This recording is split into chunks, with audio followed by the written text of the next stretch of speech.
The cold air was heavy with fear.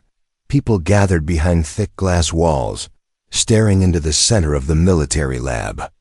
Inside, under bright white lights, sat a creature tall, dark, and still. Her body was covered in sharp black scales. Her hands had claws, and her eyes glowed faint red like burning embers. To many, she looked like a nightmare. The world called her a monster. Children hid behind their parents. Soldiers held their weapons ready. Scientists whispered numbers and strange words.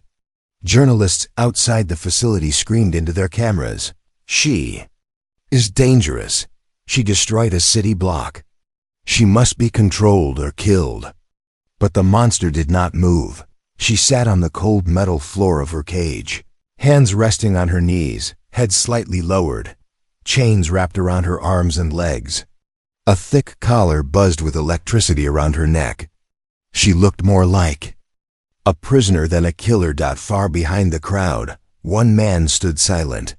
His name was Elias, a civilian, yes, but once a field medic during the Outer Colony Wars. He had seen real monsters, real pain, and what he saw now didn't look like either. He stared at her, and she looked back at him. Just for a second, her glowing red eyes softened, not angry, not wild, but tired, broken. Elias stepped closer to the glass. She's not attacking, he said quietly. A nearby soldier looked at him. Don't be fooled. That thing is a weapon. A weapon that's sitting still? Elias asked. That's not how weapons act. Inside the cage, the creature blinked slowly. Then something strange happened. A small drop rolled down her cheek, a tear. Elias's heart dropped. Did you see that? He whispered. She's crying. No one cared. A general walked into the room with a loud voice. Tomorrow we begin the tests. If she resists, we neutralize her. Everyone clapped. Cameras flashed. The creature did not react. That night, as most people left, Elias stayed. He walked down to the lower levels of the facility. Using an old access code from his medic days, he entered a maintenance corridor and reached a narrow hallway. Only one door stood at the end. Observation Room 9. On the other side of the glass wall was her. She was curled up in a corner, knees to her chest, arms wrapped around them. Her claws weren't sharp now. Her eyes were dull, not glowing. She looked small. Elias stepped forward and placed his hand gently on the glass. She looked up. At first, her body tensed. Her eyes glowed again, and her claws twitched. But when she saw his face, his calm eyes, his open palm, she didn't growl or scream. She moved toward the glass slowly, unsure. Then, softly, she raised her hand and placed it where his hand was. Through the thick glass, their fingers touched. Elias whispered, "You're not a monster, are you?" No answer. Just silence. But then so quietly it was barely a sound. She whispered one word. "Help." Elias's breath caught. "You can speak?" he asked. Her lips trembled. "Yes." A loud alarm blared behind him. Red lights flashed. Soldiers yelled. He had triggered a motion sensor. Elias turned around. But before he ran, he looked back at her. "Don't give up," he said. "I'm coming back." She stared at him, her eyes glowing again, this time not in anger, but with hope. Outside, the military labeled him a threat. They said he tried to communicate with a dangerous alien. They said he might be under her control. They didn't understand what he saw. They didn't see the tear. They didn't hear the word help. And none of them believed that maybe, just maybe, she wasn't the monster. They were. The cameras were silent. But the world was watching. News channels replayed the moment again and again. A human man standing in front of the monster's cage, placing his hand gently on the glass. And then her clawed fingers softly touching back. People gasped. Commentators argued. Some called him crazy. Others called him a hero. But one thing was now clear. The beast everyone feared hadn't attacked. She had responded to kindness. Back at the military facility, Elias sat in a cold, metal room. With his wrists cuffed to the table, 2 soldiers stood guard. A man in a black coat walked in holding a file. His voice was sharp. "Do you want to tell us why you touched an alien weapon?" "She's not a weapon," Elias said. The man slammed the file on the table. "She has claws. She's 8 feet tall. Her bones are made of something harder than steel. That thing could break you in two." "But she didn't," Elias cut him off. "She looked at me and cried." The room fell silent. The man in black narrowed his eyes. "What else did she say?" Elias hesitated, then spoke. "She said, 1 word, help." The guards laughed. "You expect us to believe a creature like that is begging for help? She's not a creature. She's someone," Elias said, calm but firm. "I've seen real monsters. They don't cry. They don't speak softly. They don't ask for help." Meanwhile, deep in the lower lab, the alien girl sat in her cage. Her name, unknown to humans, was Sirha, but she hadn't heard it spoken in a long time. Now she waited. Her red eyes stared at the spot on the glass where Elias had touched. The warmth of his palm had faded, but the feeling stayed. For the first time in years, someone hadn't screamed at her. Someone didn't call her beast, freak, or weapon. Someone had looked into her eyes and didn't look away, and it shook her. That night, as the lab lights dimmed and the soldiers grew tired, Elias was quietly released from holding. He had no charges but heavy warnings. "If you go near that thing again, you'll be arrested." He didn't care. He waited until the shift changed. Then he moved. Sneaking through old tunnels again, Elias found himself back at the observation room. The glass was dark. Only the glow of her eyes showed she was awake. He placed his hand on the glass again. Slowly, Sirha approached. Her claws clicked lightly on the floor. She crouched in front of him. And then she spoke. "Why? You touch me?" Her voice was soft, unsure. The words were broken but clear. Elias swallowed. "Because you looked sad, hurt." Sirha blinked. "You not fear me?" He shook his head. "No, but I think you're used to being feared." Sirha looked down. "All run, all scream." "Always, not me." There was silence between them. The kind of silence that speaks louder than words. Then Elias said something unexpected. "Do you have a name?" Sirha raised her head slowly. Ser, ha. Double quotes. Elias smiled. "Sirha, I'm Elias." She repeated it carefully. Lee. U.S. For the first time, her lips curled slightly upward. Was that a smile? But peace never lasts long. In a control room nearby, 2 scientists stared at a blinking monitor. "Someone's in the observation room," one said. They rewound the camera feed. And then froze. "He's talking to her." Back in the cage, Sirha suddenly froze. Her eyes darted to the ceiling. She could hear boots. "Go," she whispered. "They come." Elias stepped back. "I'll return. I promise." Sirha touched the glass once more, then backed into the shadows. As Elias disappeared into the tunnel, alarms lit the base again. Military officers now had proof. The monster was intelligent, she could speak, and she was forming a connection with a human. To them, this wasn't a miracle. It was a threat. A new command was issued. "Begin tests tomorrow. If she resists, terminate her." Sirha sat in the dark. She heard every word through the walls.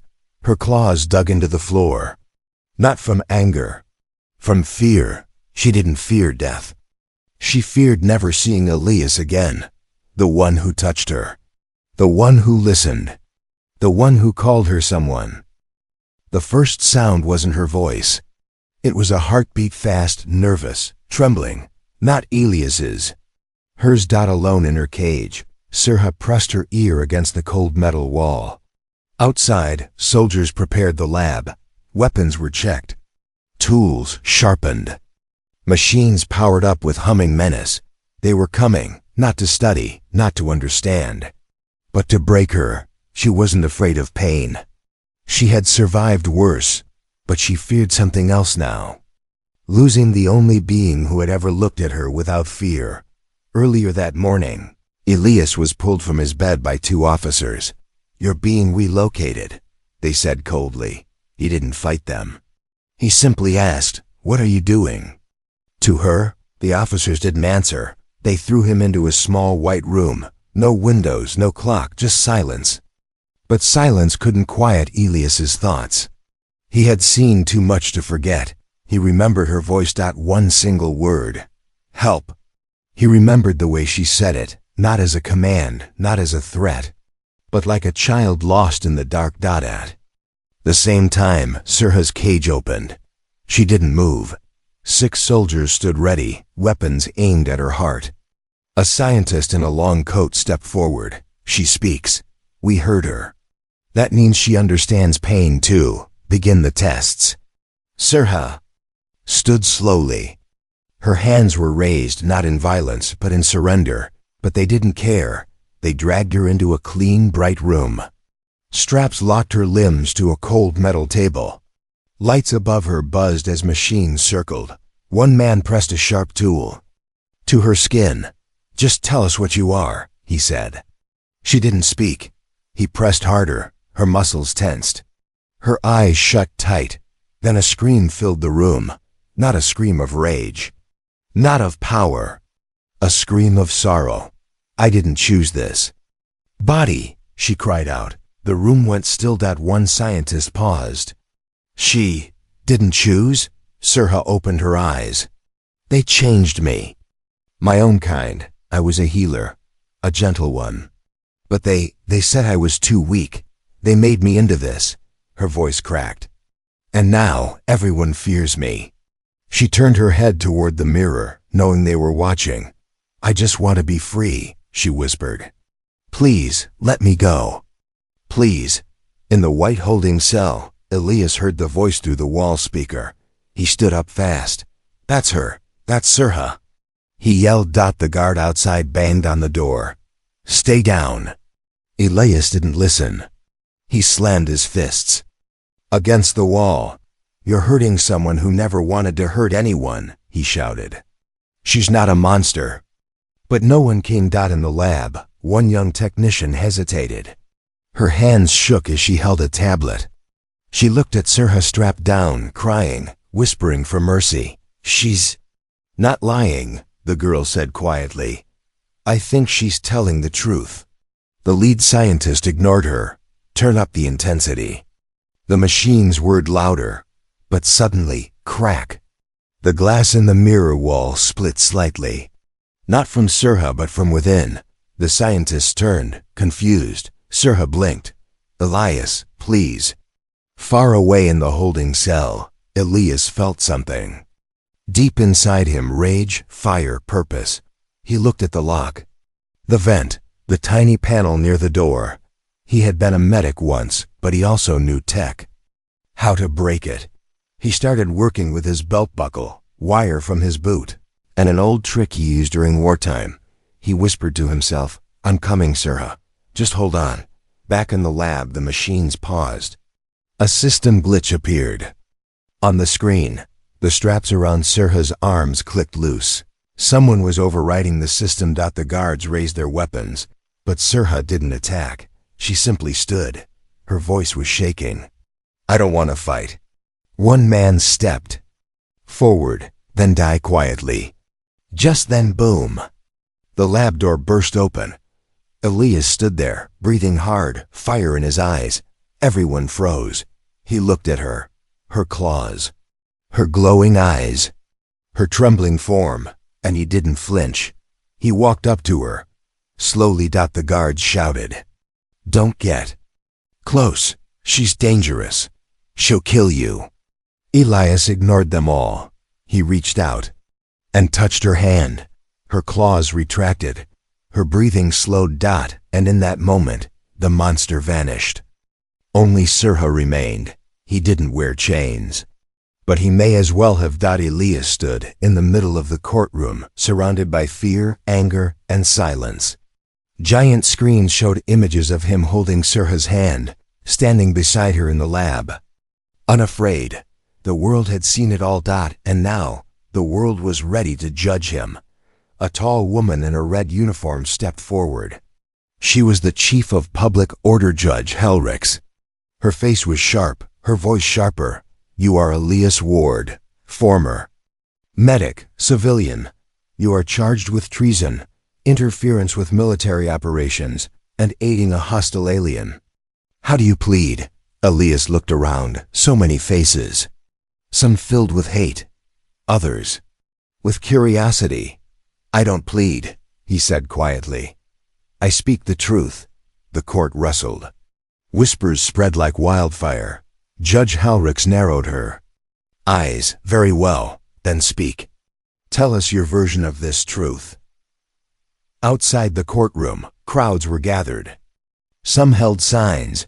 Monsters don't deserve mercy. Execute the beast. He's brainwashed. But others, fewer in number, held signs that read, She spoke. She's alive. Elias equals courage. Across star systems, people watched the trial live. Soldiers, scientists, civilians, children. And somewhere in a hidden military cell, Sirha watched too. Her wrists were bruised, her face tired, but her eyes never left the screen. She sat on the cold floor, hugging her knees, listening to every word Elias spoke. Elias stood tall, voice clear now. She never attacked anyone, not once. She was strapped down, tortured, called a monster. But I looked into her eyes. She was scared. And when I asked for her name, she answered, Sirha.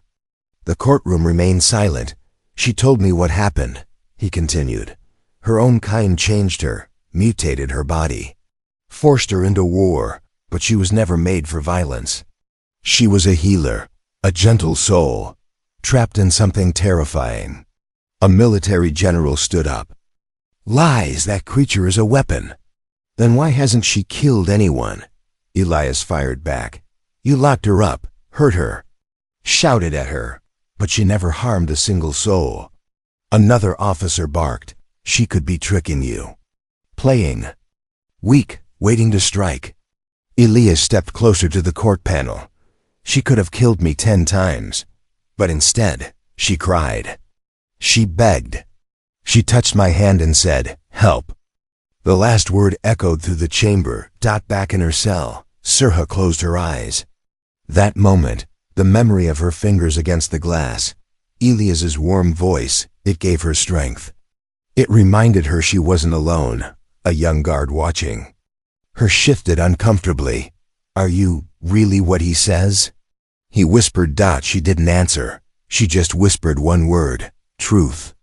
Back in the courtroom, the judge looked at Elias. You speak with passion. But you also broke the law. You entered a restricted zone. Released an alien, endangered lives. I saved one, Elias said. The judge paused. Then she turned to the board behind her. The court will now review the footage and evidence.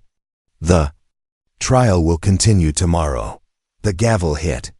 The session ended, but the world had already changed. That night, video clips flooded the galactic net. Sirha whispering, I didn't choose this body. Elias holding her hand, her face not fierce, but full of sorrow. People started talking. Could she really be telling the truth? What if she's not a monster? Is he really a traitor, or the only one brave enough to care? Deep underground, the military prepared for a different plan. She's changing the public, one officer growled. Then we silence her. Another replied. A code was given. A room was unlocked. A needle was prepared. But just before they entered her cell, Sirha was gone. An alarm blared. Security scrambled, but on every screen, a message had replaced the feed. She is not your weapon. She is not your enemy. She is Sirha, and she is free. The city slept. But the sky burned. 2 black ships raced above the rooftops, their engines screaming in the night. Searchlights flashed across the dark alleys. Sirens howled. Drones scanned every corner of the outer sector, but they were too late. Down. In the shadows, beneath a broken bridge, a human man held the clawed hand of the most feared creature in the galaxy. Elias and Sirha were gone, 6 hours earlier. The alarm had gone off inside the military base. Not just a normal alarm, but the red level breach code. That meant only one thing. A prisoner had escaped, but no one expected it to be her. Sirha, the monster, the weapon, the alien nightmare. And no one believed the rumor that spread through the guards. Comes, the human helped her. Now under the dying light of broken neon signs, Sirha moved quietly through the lower city. Her body still ached from the experiments. Her arms were scarred. Her eyes glowed softly, but only when Elias wasn't looking. She didn't want to scare him, but Elias never flinched, even when she limped. Even when her sharp claws accidentally scratched his arm. Even when the shadows made her look like a demon, he stayed by her side. "Are you all right?" he whispered as they hid near a steam vent. "I can walk," she answered. He looked at her feet. "Blood. You shouldn't have come for me," he said. "I had to," she replied. "They were going to erase me. I felt it." Elias touched her shoulder gently. "They won't erase you," he said. "Not while I'm alive." Sirha looked away, her voice low. "I don't understand you. What do you mean? You're soft, weak, human, but your soul is stronger than any I've known." Elias chuckled. "I don't know if that's good or bad." She looked at him, her red eyes glowing softly. "It's rare." They moved through the abandoned subway tunnels, following old maps Elias remembered from his medic days. Each step was slow, dangerous. The drones were getting smarter. Closer. At one turn, Sirha paused. Her claws dug into the wall.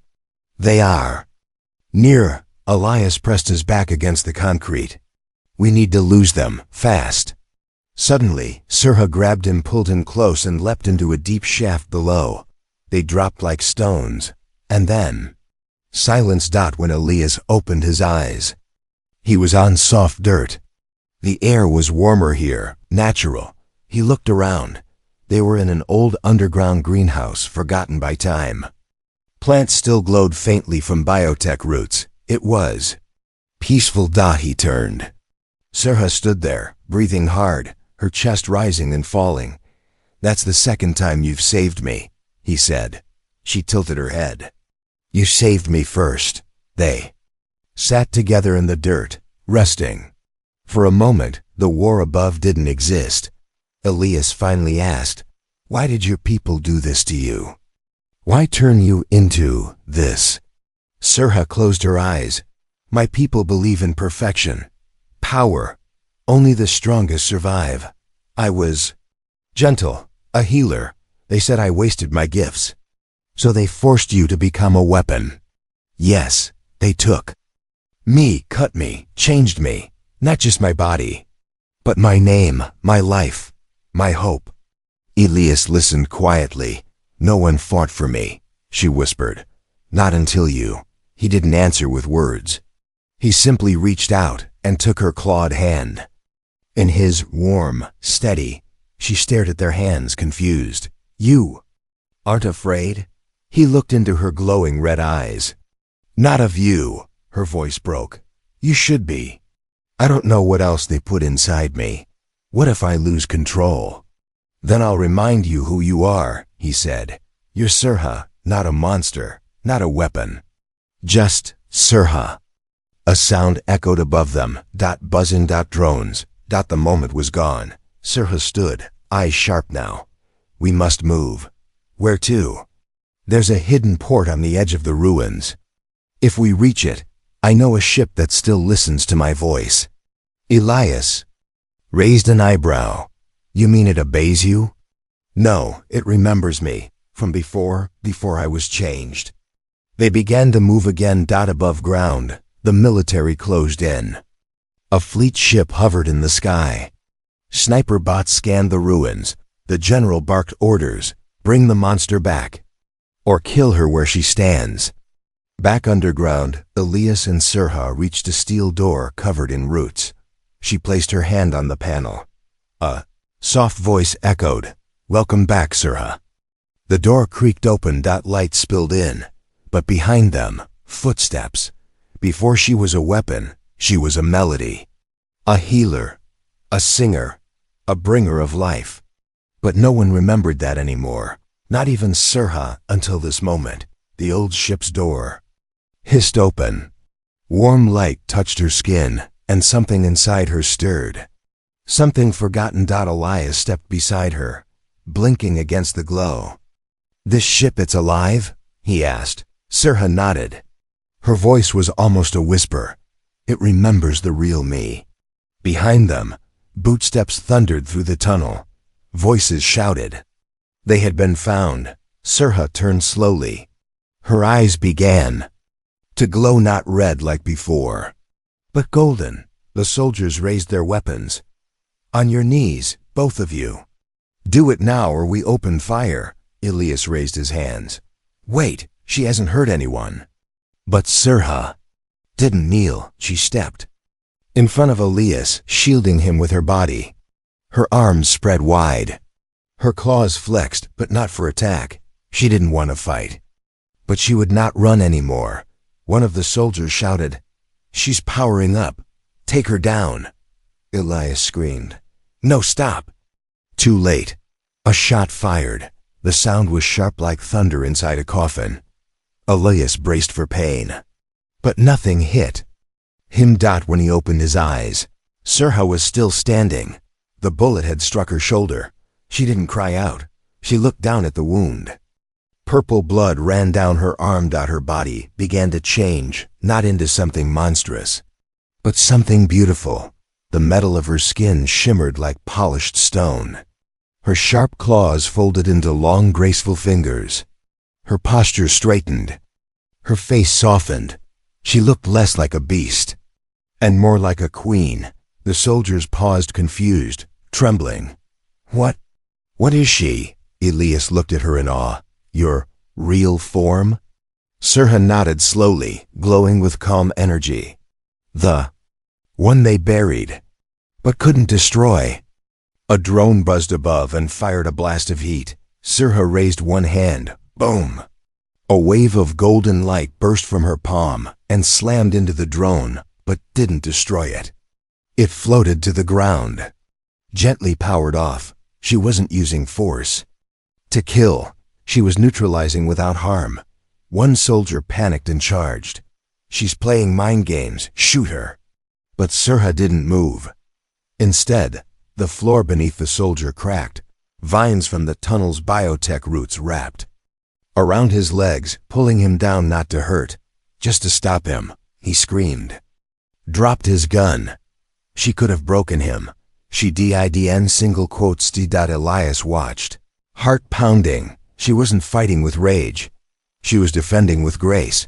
More soldiers arrived, weapons ready, but froze when they saw her. She no longer looked like the monster from the news feeds. She looked like a legend, like something sacred, like something alive in the deepest sense of the word.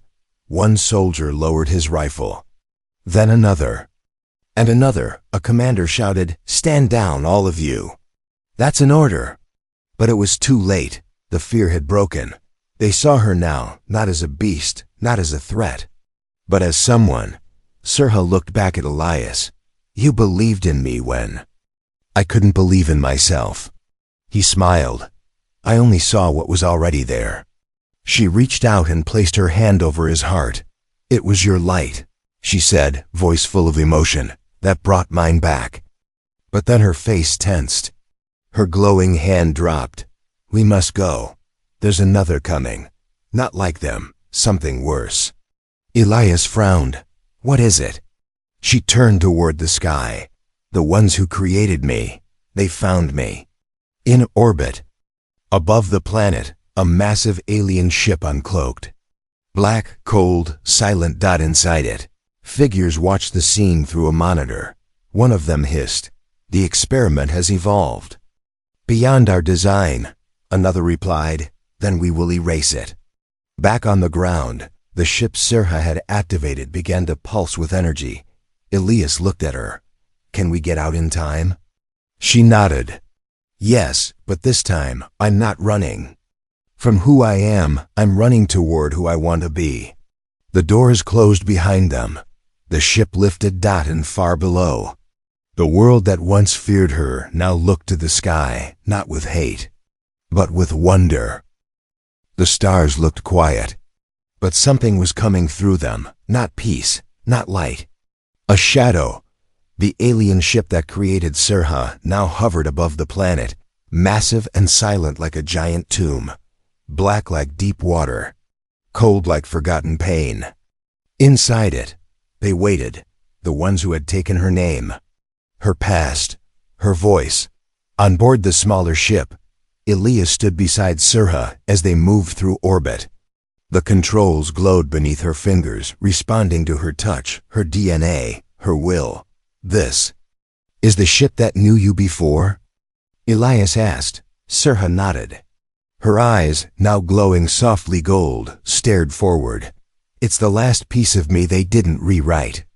Elias looked out the window. The enemy ship looked like it could swallow them whole. You sure we can do this? Sirha didn't answer immediately. Then softly, I'm not here to destroy them, Elias. I'm here to show them what they failed to kill. Still lives. As they approached, a voice crackled over the comms. Return the asset, or be eliminated. Sirha answered, voice calm but firm. I am not your asset. I am not your experiment. I'm Sirha, and I'm taking my name back. Silence. Then you are broken. You were never meant to feel. Return to your purpose. Sirha's hands gripped the console. Her claws didn't extend. Her breath didn't shake. She was calm. My purpose, she said slowly, is to heal what you ruined. The ship shook. Weapons charged on the enemy vessel. Elias looked at Sirha. They'll attack. I know. So, what's the plan? She turned to him. You stay here. If this goes wrong, fly back. Don't wait for me. Not happening. Elias, he grabbed her hand. You gave me hope. I won't let you face them alone. She stared at him, stunned for a moment. No one had ever stood beside her like this. Not when she was small. Not when she became the monster. But now, she wasn't alone. They boarded the alien ship using an old genetic override Sirha remembered from her forced training. The halls were dark, cold. No sounds. No life, just the slow mechanical hum of something ancient and cruel. Then the voices began. You were made to obey. You were crafted to kill. Emotion is a virus. You are corrupted. Sirha stopped. In the center of the main chamber, huge screens surrounded her. Data about her body, her blood, her limits, her failures. One last voice spoke directly to her mind. Come home, Subject Sirha 7. Resume your function. She closed her eyes. And then, she did something none of them expected. She sang. A soft hum echoed from her throat. A melody in an alien tongue, long buried in her soul. The song of her people before the war, before the lab, before the pain. Ship trembled. Lights flickered. Machines paused. And something inside the system broke. Elias stared in wonder. Sirha glowed. I remember who I was now, she said. Not your weapon, not your failure. I was a healer. I am a healer. And today, I choose what I become. The screens shattered one by one, the dark HFY behind them screamed in static. You will be erased. Sirha stepped forward. No, I will be remembered. She raised her hand, and from her palm, a soft light spread through the ship. Not fire, not a bomb. A wave of memory. The ship's systems tried to resist, but they couldn't fight her truth. Not anymore. Outside, the alien ship dimmed.